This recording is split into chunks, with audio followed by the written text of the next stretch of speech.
की जो ये हॉरर वीडियो है ये देहरादून की है एंड देहरादून में राजू के साथ ये हॉन्टेड कहानी हुई थी, जो कि उनके पड़ोसी ने राजू के परिवार के ऊपर बहुत ही मतलब गंदा तरीके का काला जादू वगैरह करके उनके परिवार को लगभग ख़त्म ही कर दिया था। एंड वहीं से शुरू होती है ये कहानी जो मेरे को राजू ने भेजी है एंड ये कहानी बहुत ही डरावनी है। तो आइए शुरू करते हैं आज की एक बहुत ही धमाकेदार हॉन्टेड वीडियो को। राजू के जो परिवार थे, राजू के जो माता पिता थे, वो एक वेल सेटेड लोग थे एंड वो लोग काफ़ी अमीर थे। लेकिन राजू के घर के पास जो पड़ोसी थे वो लोग अमीर मतलब इतना अमीर नहीं थे। वो लोग एक मिडिल क्लास से भी नीचे वाले जो लोअर मिडिल क्लास होती है वो उस टाइप के इंसान थे। तो जो राजू के जो पड़ोसी थे, राजू के परिवार से या माता पिता से बहुत ही जलते थे, क्योंकि राजू के माता पिता एक बिजनेसमैन थे एंड उन लोगों का घर, पैसा, गाड़ी, बंगला मतलब हर कुछ था। तो जो राजू के पड़ोसी थे वो लोग उन लोगों से ज़्यादा जलते थे एंड कहीं ना कहीं ये जो उन लोगों ने राजू के परिवार के ऊपर जो काला जादू वगैरह की थी, हो ना हो वो पैसों के लिए, प्रॉपर्टी के लिए वही थी। तो राजू ने मेरे को ये बात बताई। करीब ये कहानी लगभग जब राजू 22 साल का था तभी उन लोगों के साथ ये कहानी हुआ। लेकिन अभी तो वो लोग बेसिकली ठीक है। लेकिन राजू का पिताजी बिजनेस के सिलसिले में हर समय मतलब बाहर ही रहता था, घर में रहता था। राजू के माता जी और राजू के एक दादी थी एंड राजू रहती थी घर में, और उनके पड़ोस में जो रहती थी दो, तो वो मतलब पति पत्नी वो लोग रहते थे। उनके कोई बच्चे नहीं थे। बेसिकली उन लोगों ने नया शादी की थी तो उन लोगों का कोई बच्चा नहीं था। तो एक दिन क्या होता है, जो राजू का घर था वो बहुत ही बड़ा था एंड वो एक 2 मंजिल का अपार्टमेंट था। तो वहाँ पर जब राजू के कमरे के पास एक कॉरिडोर जैसा कुछ था, वहाँ पर मतलब वो ताला वगैरह लगा हुआ होता है एंड वो स्टोर रूम जैसा था। मतलब हर चीज़ वहाँ पर, गंदी चीज़ वहाँ पर रखते थे।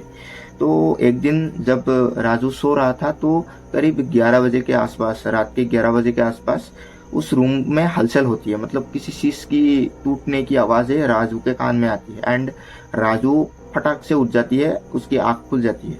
उस रूम से आई हुई आवाज़ से राजू की आँख खुल जाती है। तो राजू फटाक से अपनी बिस्तर से उठ के उस रूम के पास चला जाता है।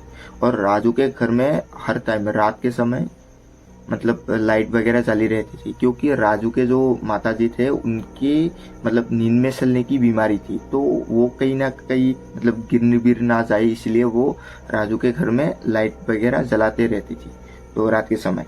तो राजू फटाक से अपनी बिस्तर से उठ के उस रूम के तरफ गया एंड देखने की कोशिश की क्या टूटा है उस रूम में या क्या कुछ चीज गिरा है। तो जब राजू उस स्टोर रूम के डोर को ओपन करती है तो अचानक राजू के जो घर की जो लाइट है वो बंद हो जाती है एंड मतलब वो रूम एकदम से अंधेरा पड़ जाता है। सामने वाला मतलब राजू के सामने क्या चीज है उसको क्लियर दिख नहीं रहा था। उसके बाद फिर से फटाक से राजू के जो रूम का लाइट है वो आ जाता है, वापस से जल जाता है एंड राजू सामने देखता है कि उस स्टोर रूम में कोई एक लेडी की तरह दिख रहा था। कोई बैठा हुआ है उस स्टोर रूम के एक कुर्सी में, जहाँ पर एक फटी पुरानी कुर्सी रखी थी, वहां पर एक कोई लेडी बैठा हुआ है। तो राजू एकदम से मतलब डर जाता है और उसका आंखें मलने लगता है, क्योंकि वो सो के उठा था। एंड फिर से राजू के जो घर की लाइट है वो चला जाता है एंड विदिन मतलब 1 सेकंड के अंदर फिर से लाइट जल जाती है एंड राजू इस बार देखता है कि उसके जो सामने जो स्टोर रूम में कुर्सी रखी थी उसमें जो उसको दिख रहा था कि एक औरत जैसी कोई बैठा हुआ है, वो वहां पर बैठा हुआ है नहीं है एंड स्टोर रूम में कोई भी नहीं है। तो राजू को मतलब लगा कि मैं सो के उठा हूँ तो शायद कहीं ना कहीं मतलब ये आंखों का भ्रम होगा। तो वो राजू स्टोर रूम को बंद करके एंड फिर से सोने के लिए चला जाता है अपने बिस्तर में।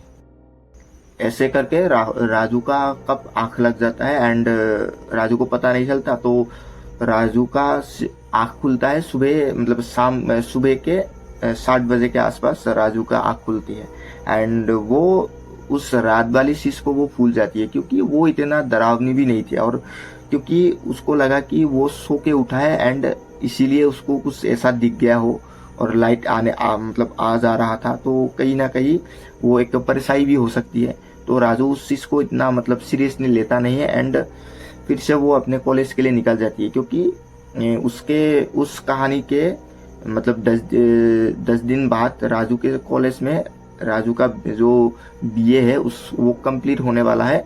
तो राजू एक्साइटिंग में है एंड कॉलेज में चले गए, क्योंकि उसके कॉलेज का 10 ही दिन बची है। तो उसके बाद वो कॉलेज से आती है एंड कॉलेज में आने के बाद राजू एक बार नोटिस करती है कि हर दिन जो उसकी माताजी है वो राजू जब कॉलेज से आती है तो उसको खाना बना देना हो या मतलब चाय वगैरह देनी हो, उसको कप